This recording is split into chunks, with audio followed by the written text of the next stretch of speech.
Usually my topics are really covering more sort of the high level discussions around cybersecurity. It's not really product related or anything related to that. I've been in this industry for a very long time, and I've also been able to work with some very interesting people on some very interesting projects. And over time, what I've learned to understand is, and I'm sure you've heard this before, is that generally across the board, we're really struggling with cybersecurity and all the things that are going on there. So no presentation would be complete without a discussion around ransomware. There used to be this term called the triple threat ransomware attack. I don't really hear it much anymore, but really what it talks about is the 3 different types of malware that's downloaded as part of a ransomware package. The first one is designed to elevate privileges for a hacker. You're going as the janitor, and the next thing you know, you've elevated your privileges up to a super admin. And unfortunately, in most organizations that I've ever been into, they almost all had these vulnerabilities where the hackers can execute code to actually elevate their privileges. And this is how they're able to download and actually propagate ransomware. The introduction of being able to steal your files was a thing that was added in there, and then ultimately encrypting your files.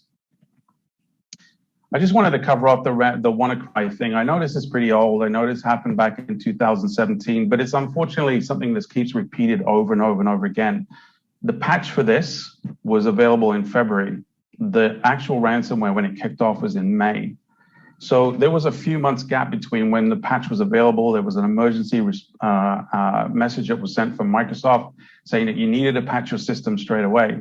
So when I hear companies asking about, which technologies can protect me from ransomware, well, you either own it already or you should own it already. It's just basically your patching system. It doesn't really take anything much more sophisticated than that. If you're keeping up with your patches, that is the most important thing. And I really stress that because not everybody can afford to put in every single, technology that's available in the market today. But if you're following best practices, sort of very, just the basic principles around security, you're going to make a big difference in terms of the way you're able to secure your environment. But yet this virus here, it actually caused 200,000 computers to go down. It affected the National Health Service in Britain. It was one of the most significant effects of that. And it was, ultimately it was really avoidable, is the point I'm making. There isn't really a lot talked about in terms of the Canadian experience in terms of cybersecurity. We tend not to disclose too much about the things that happen here. But CDW did a study a couple of years ago. And what they found was, in combination with Statistics Canada, was just over 20% of businesses in this country had been taken down by ransomware. That's a massive number for our community of businesses that equal about 1.3 million. And then you see again, the study pretty much showed the same thing again for 2020. So we're talking about, hundreds of thousands of businesses that have been taken or had some effect with either ransomware or some debilitating malware that affected the production of their businesses. But the most staggering statistic about this was just 80 of those 20%, almost 80% of those businesses were reinfected by ransomware. And I've seen this even for myself, like in customers that I've been into, they call and say, hey, we cleaned up everything, we did a restore, and we got hit again with ransomware. It's because these guys are clever, right? They know that you run daily, weekly, bi-weekly, monthly backups, and they'll sit and wait. They're quite happy to wait. It's not a case where somebody clicks on a link, downloads some ransomware, and it kicks off. It just doesn't work like that. It'll sit in your system for 3-4 weeks before it actually triggers, because they know when you do the restores that it will actually reinfect your systems again. And this affected 80% of those 20%.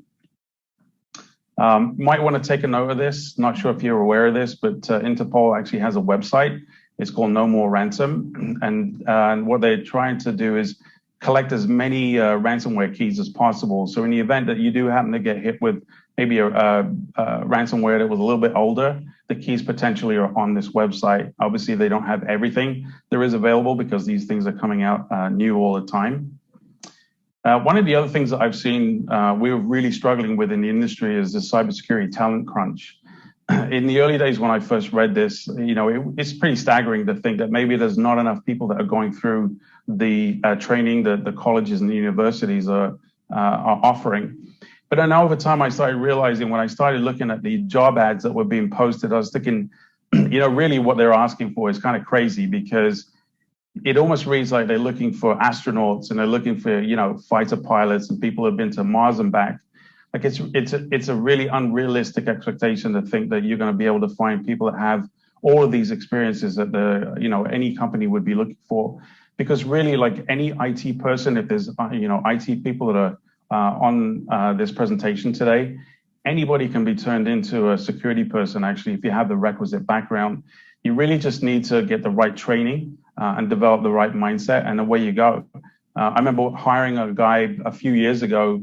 He was selling cell phones out of a retail store.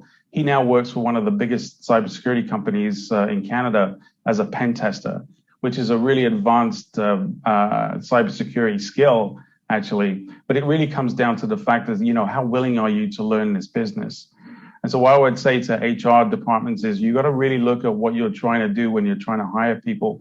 You have to look at the lowest common denominator and really try to find out whether that person, has a real interest in this. They'll learn this, no problem. So where did we come from? I started in 1993, as I told you. It was a very symmetrical situation right there. We had the good guys on the inside, the bad guys on the outside, firewall in between, and life was good. But we live in a very asymmetrical world right now in terms of cybersecurity. The threats are coming from everywhere. I have examples of exactly how this happens later on in the presentation, but this is really what we're faced with. The threats are literally everywhere. And being able to develop maybe a cybersecurity culture as a country, as opposed to just within a single organization, is really where we need to get to. It needs to be on top of mind with everybody that's in the country, right from the children on up. They need to really start developing good security practices from a very early age, and everybody needs to really be involved in that. I have a lot of quotes that I like to include in these things, but I'm only going to include this one here. It's from Winston Churchill. It really says that those that fail to learn from history are bound to repeat those things again. And it really speaks to what I was talking about earlier about the ransomware scenario with WannaCry. We keep saying the same thing over and over again. I'm a voracious reader of cyber. I'm an analyst and a researcher in this business as well. And for the first time in, I think, 15 years of producing this report, the World Economic Forum has actually listed cybersecurity in the clear and present danger category, and it actually made it to number 4.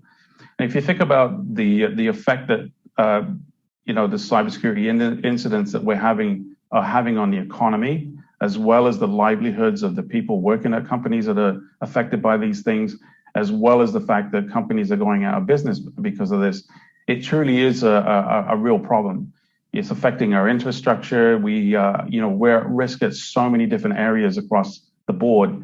That's the reason why it's included in there. And they see this as being a real threat for the next 3 to 5 years as well. Poneman Institute, another publication that comes out on a yearly basis that I also read. There's 100,000 things that these guys talk about. So I try to sort of cherry pick the stuff that really makes sense and really are applicable in our world, actually. One of the statistics that they track is what they call the average time to detect and respond to a breach that a corporation has. And for last year, it was around about 280 days. So what that means is that from the time somebody actually breaches your network to the time it's detected and cleaned is 280 days. Now, our pen testers have already shown that we can own your network in a day. So that means that we have 279 days to really do a lot of damage within your network. And that's what we call persistence. And that word actually appears again later in the presentation. But persistence is what these guys do. They land and expand, and they will stay in your network as long as they need to learn all the things about your network in order for them to perpetrate the acts that they do. National Cybersecurity Alliance, what they found from the study that they did was 60% of small to medium-sized businesses actually go out of business after a major breach. For the reasons that are listed on here, but what I've seen for myself is you've got small companies that are 10, 15 people, but they've got multi-million-dollar contracts with, large conglomerate global businesses.